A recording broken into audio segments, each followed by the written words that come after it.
I now give the floor to His Excellency Bob Rae, President of the Economic and Social Council.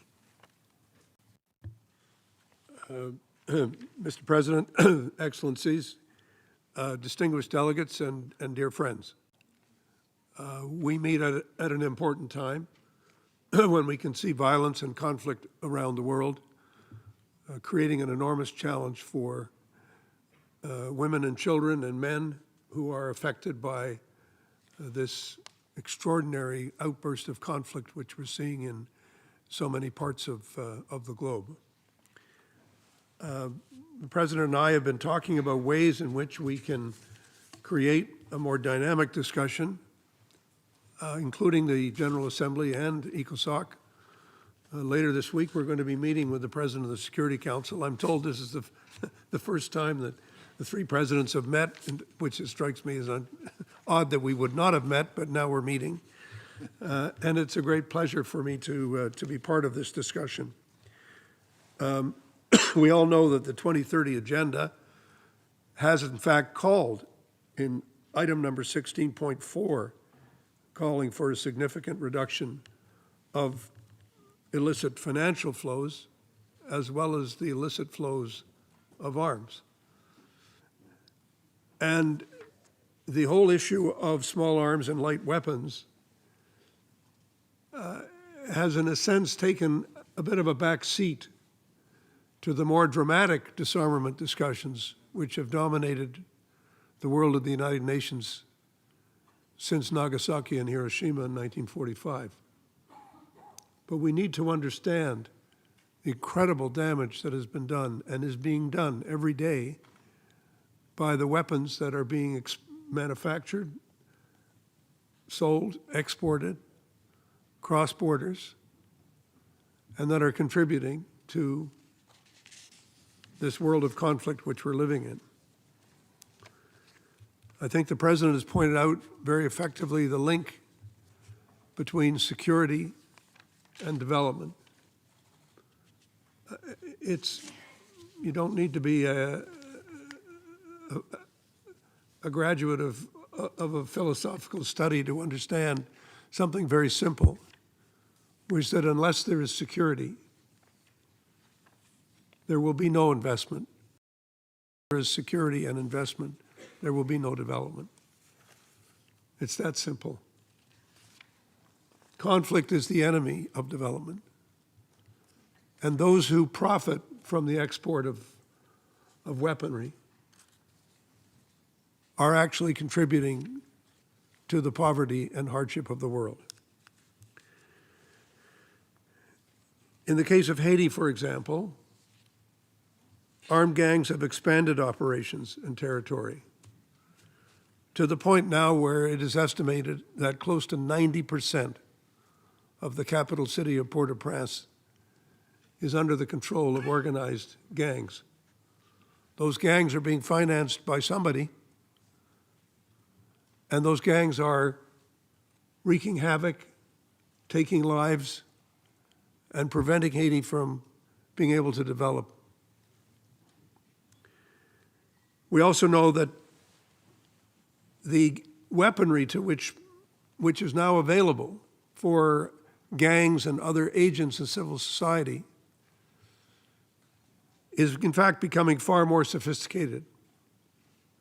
And indeed, we now know that we are entering into a period when robotic weapons driven by algorithms in which no human hand needs to touch the trigger can kill thousands of people. This technology is not some science fiction movie. This is the technology that is available today that is causing such potential risk to the people of the world. So we need to have, as the President has pointed out, we need to have a comprehensive and integrated approach by all of us. Obviously, member states are at the heart of this discussion. Member states can stop the trafficking in arms. Member states can prevent the export of arms. And member states can deal with the control of weapons in terms of how weapons are made available and how they are used. Some member states choose to do this. Some member states don't. And we need to become more aware of how widespread this problem is. So we have to look at both the supply and the demand, because we are in the business in the United Nations. We're in the business of saving lives. Remind us ourselves every day, saving future generations from the scourge of war. And we're also in the business of allowing for health, education, housing, and above all, human development to be taking place in places that are secure and free from violence. So this is what the 2030 Agenda is all about, and this is why we are here. Nous devons trouver une approche qui reflète l'intégrité de ces problèmes. Le fait que l'exportation des armes représente une menace directe aux populations civiles et, je dois le dire, surtout les femmes et les enfants. Ce sont les victimes innocentes des causes, peut-être des causes politiques, peut-être seulement des gangs qui sont là pour profiter des difficultés des autres.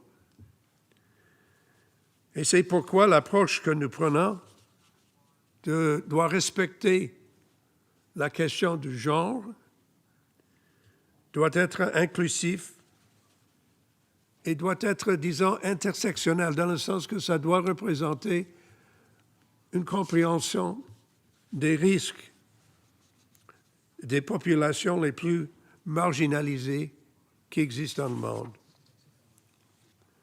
Last week, the Commission on the Status of Women adopted a powerful political declaration to mark the 30th anniversary of the Fourth World Conference on Women to Respect, Protect, and Promote Rights, Equality, and the Empowerment of All Women and Girls. These are the meetings that are going on all around this building and all around the city, starting last week and going and carrying on through this week. And so in particular, in addition to the comments that have been made by my friend, the President, I wanted to focus on this question of our obligation to eliminate all forms of violence against women and girls, and look at the linkage between this question and the question of small arms and light weapons. The statistics are alarming. 95% of the victims of conflict-related sexual violence are women and girls. Think about that for a minute. When we read the statistics, we often think, well, it's not just women and girls, it's men too. Well, you say, no, the vast majority are women and girls, which is why we have to take affirmative action. 70 and 90% of such incidents involve guns. So here we have the link. The link is clear. In some countries with high rates, what we call femicide, more than half of these killings are perpetrated with small arms. Small arms and light weapons-related instruments would be more comprehensive and sustainable with a deeper understanding of how rigid norms about gender, especially masculinities. What does it mean to be a man? Is it a test for manhood that you have a gun in your hand? Is it a test of masculinity that you can shoot women with impunity? We have to understand what drives weapon acquisition, what drives the illicit trade, what drives the armed violence, including sexual and gender-based violence. So part of what I hope we can begin to do in all of our approaches, and some of it sounds incredibly sort of obvious, but needless to say, we have to do it. We have to develop the data and the information.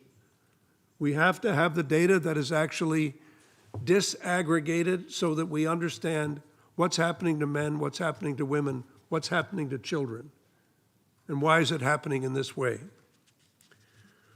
We need to work hard to identify the connections between this agenda and the conventions such as the Women, Peace, and Security Agenda.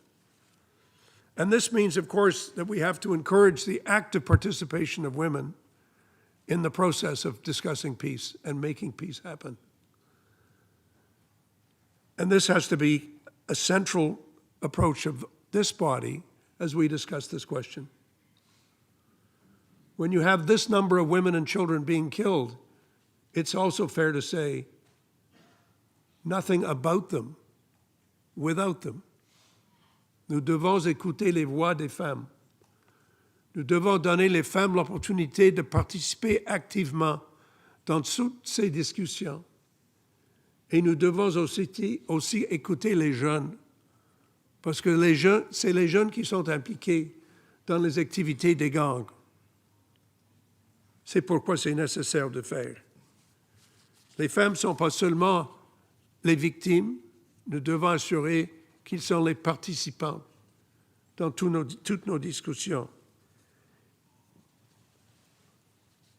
So the integration of this question has to be an ongoing part of what we do. This year, ECOSOC is discussing SDG 5 on gender equality. And let me say that as long as I'm the president of ECOSOC, we're not going to have any trouble pronouncing the words gender equality. It has to be said. And we also are looking at SDG 16, which has to do with peace, justice, and strong institutions, and the Convention on the Elimination of All Forms of Discrimination Against Women. As I said before, this is a national effort. No one here is trying to undermine the efforts and responsibilities of national governments. States have to step up and do this. And the discussions that we have here are not intended to replace what states have to do. They're intended to encourage states to do it. And also to recognize that much of the flow of arms that takes place between states. And we need to understand that where the borders are porous, that's where the law has to be, and that's where our response have to be. So, as president of ECOSOC, I can tell you we are very committed to assisting in this process of integration and in discussion which will allow for a fulsome reflection of these facts. So this is really our opportunity to build on the momentum of the Summit of the Future and the Pact of the Future, which reaffirmed that sustainable development, peace and security, and human rights, the nexus we all talk about, it's a real thing. And we need to do everything we can to make sure that they are reinforcing. Thank you very much.